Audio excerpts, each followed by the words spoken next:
I'm Russ Kickle, and on this episode of American Reef, how would you like to get one of these Tunze 6105s for free? Stick around and I'll let you know.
So how are you going to get one of these for free?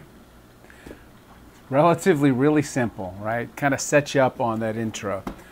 All you need to do is actually go out and purchase a 6105 Eco, and the money that you will save, right, by the end of the warranty period on this, compared to, we'll say, most of the traditional pumps that you get, will be somewhere in the neighborhood of about $200 to $300, right?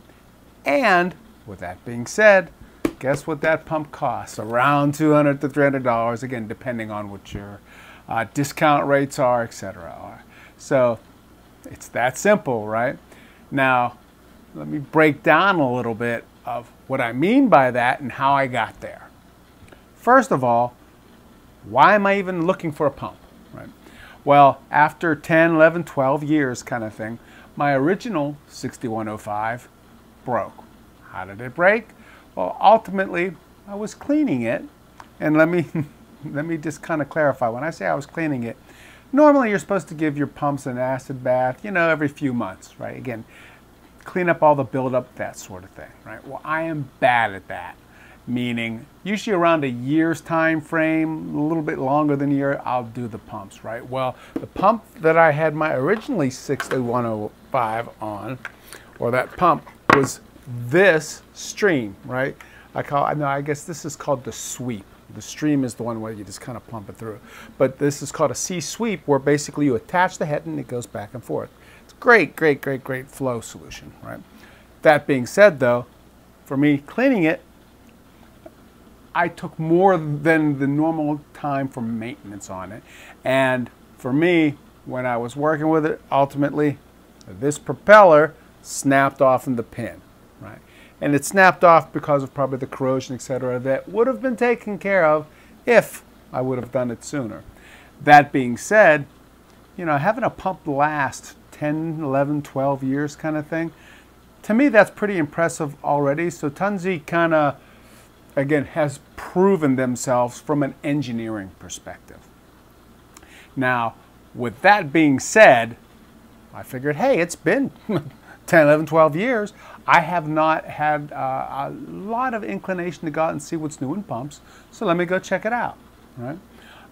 So to me, I thought it was a good experience, right? And I thought I could share at least what I found during that experience. Now, for me, replacing the pump, what does that really mean, right? Well, ultimately, I had two goals. Number one, I wanted the best circulation possible. Number two, I wanted to do it for the least amount of money possible. Hopefully free, or preferably free, which I did find the solution, right, which was the 6105.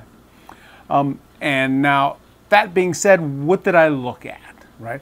I looked at basically the MP line, the Neuro line from AI, the Gyre, as well as the Seashay, I think it's the Extreme, as well as the Tunze lines, right? And ultimately, what I wanted to do was have the best circulation, right? And why did I want that? Well, for the new hobbyists, it's relatively simple. What we want is we want random kind of circulation patterns so that we can not only take away the bad, nasty stuff on corals, the waste products, right? But also bring food to those stationary corals.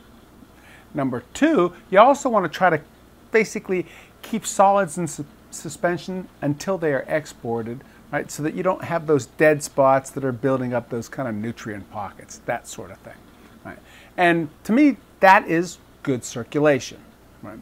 We'll talk about the economics in a little bit, but ultimately, that is good circulation.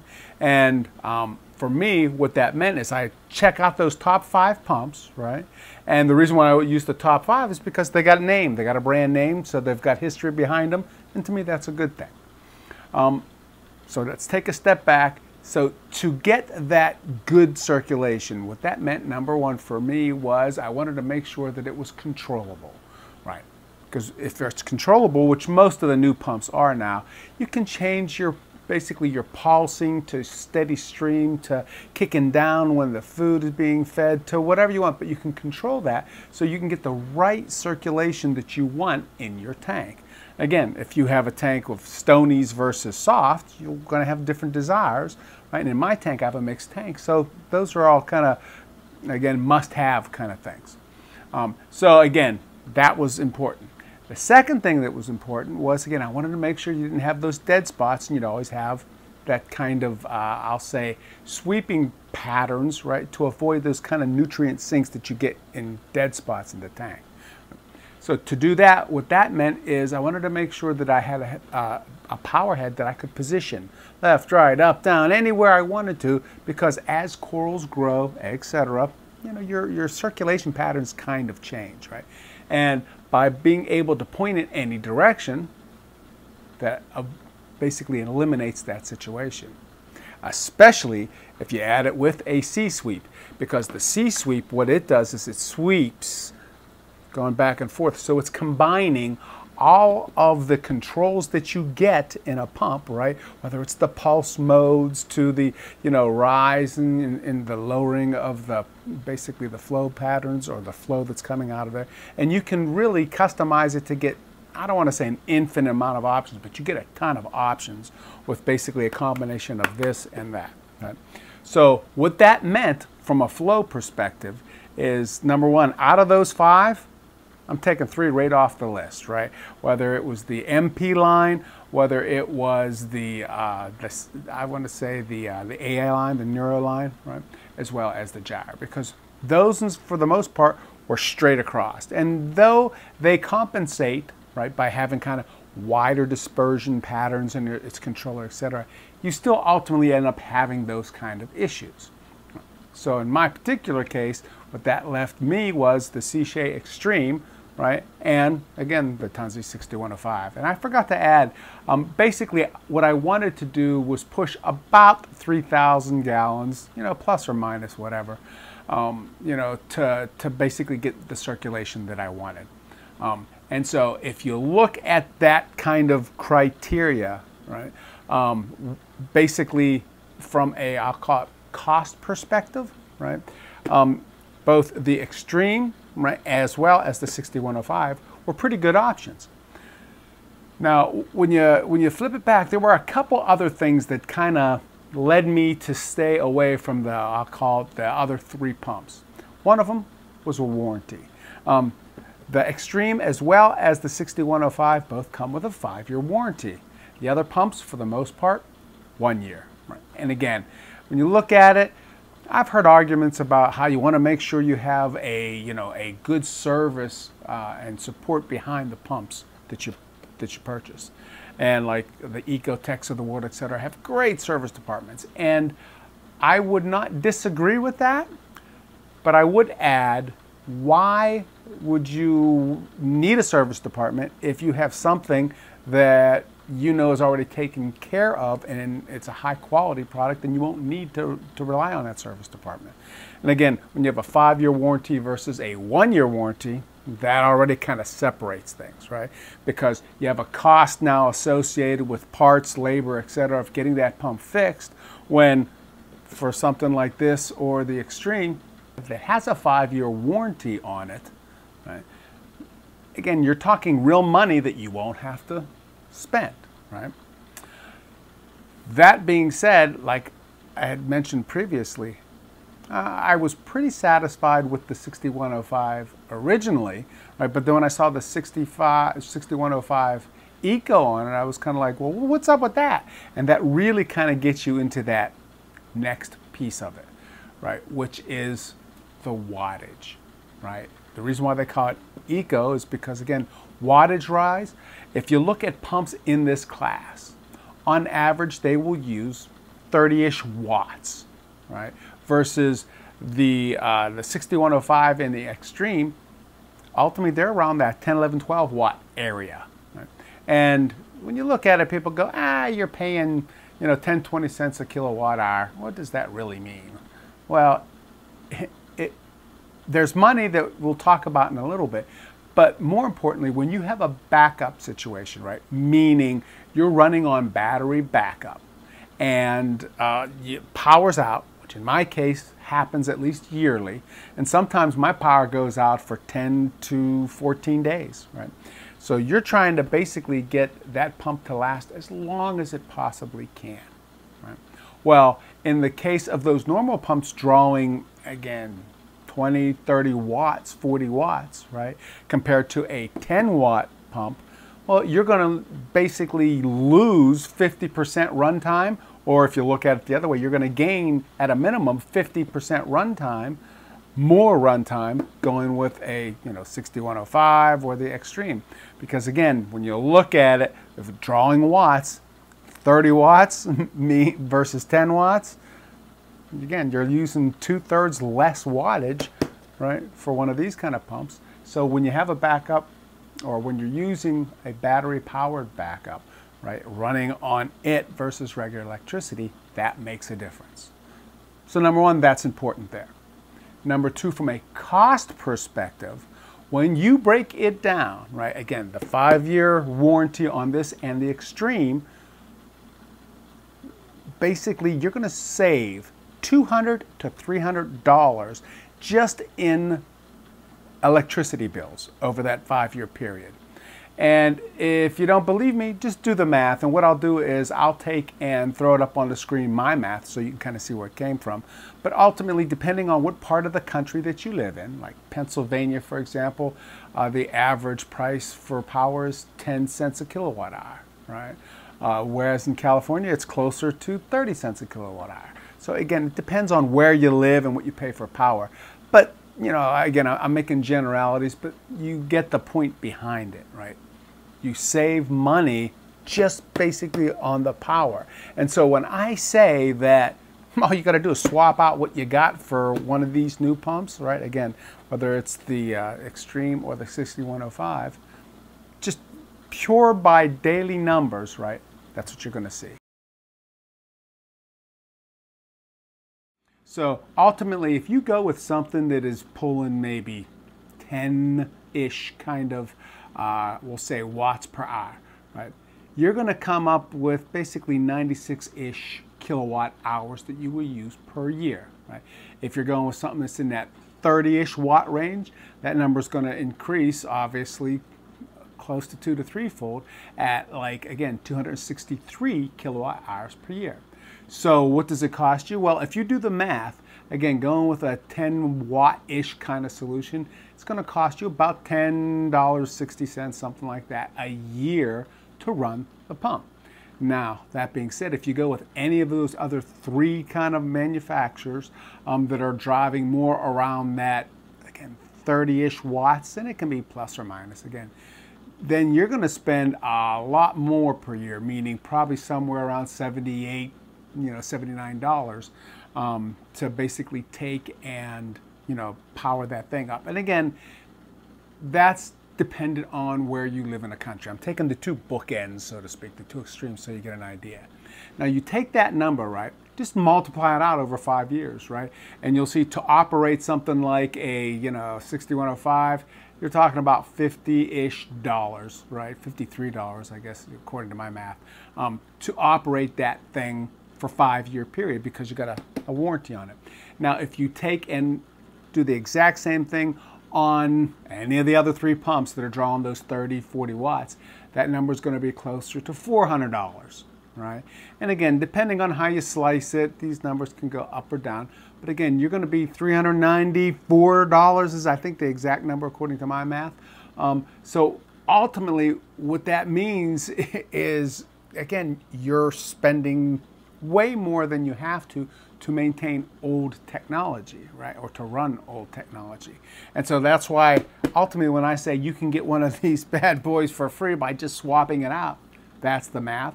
And that's ultimately where I'm coming from as we kind of go through it. Why did I choose the 6105 over the Extreme? There's a couple reasons. The first reason, I really like the sea sweeps. Meaning I like the idea of how it sweeps across the organisms, blowing off the detritus, etc., while at the same time, again, giving it downtime, right? So it's not constantly getting beat up, right? And again, I find that pretty valuable. It's one of the reasons why I think the combination makes the best circulation patterns that you can get, right, in a fish tank. But okay, looking at that piece of it, right, you look at it and say, well, this right here, all I do is I take, you know, the pump itself, we slap it on here, and it goes. With the Extreme, I think I'd have to call up Aquarium Currents, right, and ask them to make a special part, which I think they probably could, but this thing's been running forever and it's still running good, so knock on wood, hopefully I didn't just jinx it, but I can just slap that pump on here and go. So that gives me the best circulation for my tank. So that's one reason. Second reason, technology. I'm one of these guys who I want the minimal amount of technology, right, on my tanks as possible, but still using the benefits of technology.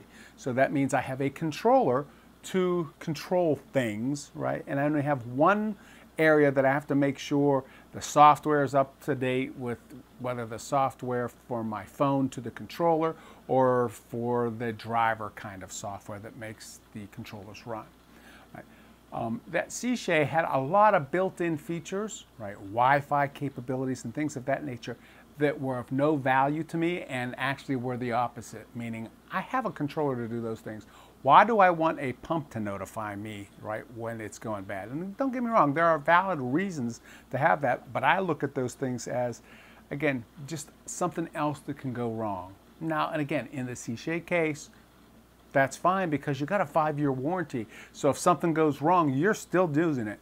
However, for my particular desires, I don't want to be mucking time-wise, trying to make sure my software on my pump was up to date with that, right, that was on my phone, right? And for example, if I upgraded my phone, is it compatible with the software that needs to drive that pump and the controller? So there's compatibility things unless you're within that ecosystem and within the same, I'll say, manufacturer's ecosystem. And if you go that route, that's fine as well, right? If you're within that system, it will take care of itself, right? That's what Ecotech does, etc. That being said, though, in my particular case, no value whatsoever, and it was actually opposite of that. So that's why I took and, again, went this route, going to 6105 instead. So ultimately, when you look at it, right, from just a pure, of the two, which one was best? Again, it depends on what your desires and needs are. In my particular case, I really like the 6105. Now, with that being said, let's take a look at what you get with the 6105.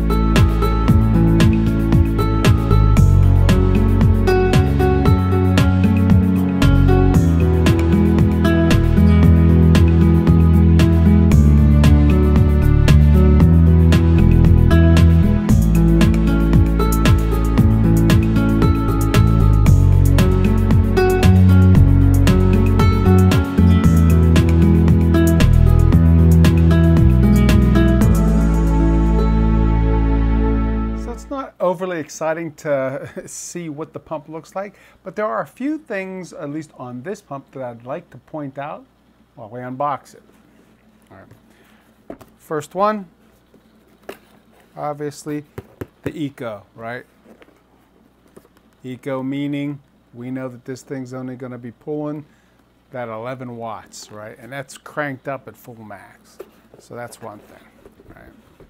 So when we open the box, right, can kind of see not only do we have our manuals, but who inspected it, which personally I like. But in here, again, you know how I mentioned that 5-year warranty thing? One of the real nice things about this pump is you don't need to keep the receipts. You don't need to keep any of this stuff. It's really like a hassle-free kind of warranty thing.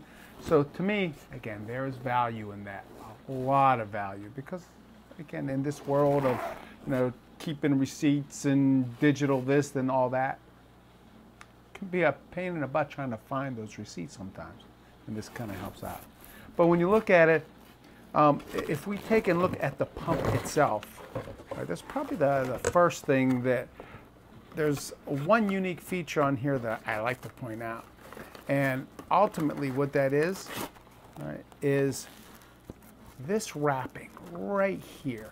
And again, the Extreme had it as well, but when you look at pumps, right, again, the cords themselves over time will get a buildup of, right, and you name it, right, whether it's aptasia to whatever, but these lines become brittle, right, and they break, and I don't know the exact word to describe it, except for the fact that you know it's not good, right, for the actual pump / wire itself. And so at least with this particular, or with Tunze in general, you get this coating or this cover, right, that kind of eliminates all that. And to me, that's an important aspect. And again, we have the controller here as well, which allows me to control it without the need of hooking it up to, again, a major controller. If I want to, I can, but in this particular case, I don't want to, right? I just want this. And this will allow me to do that, as well as if I wanted to put moonlight modules on it, or if I wanted to connect it to other Tunze pumps, well, you can actually put them together so that you can combine the patterns, so one's on, one's off, and you can really control things that way.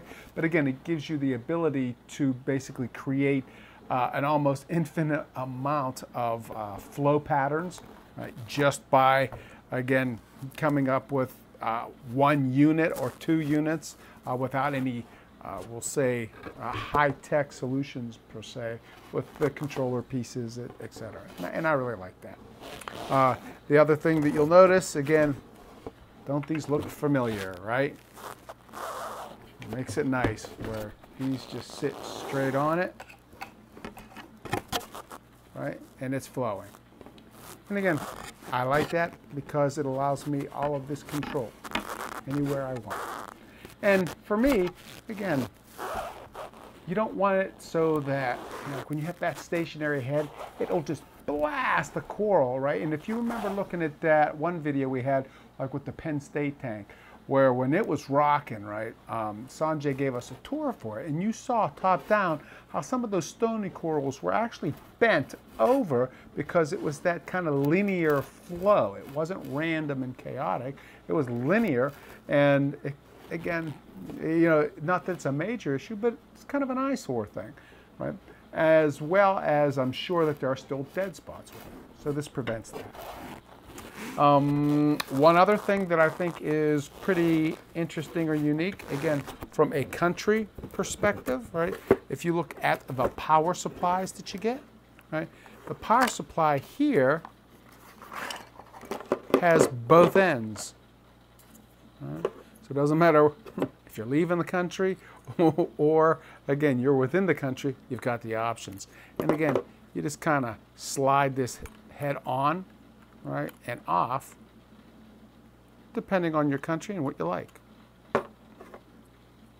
And again, I know that in general terms, they have, they've basically said that this is a medical grade specifications, or it's made to medical grade specifications, which to me is an important thing. I don't know if that's a major thing. However, from my end of it, it's nice to know that from a power supply, again, you're at least adhering to some standards, and obviously they must be good because, again, that's why they're given a 5-year warranty versus, again, most of the other warranties that you'll see out there are in that 1-year time frame.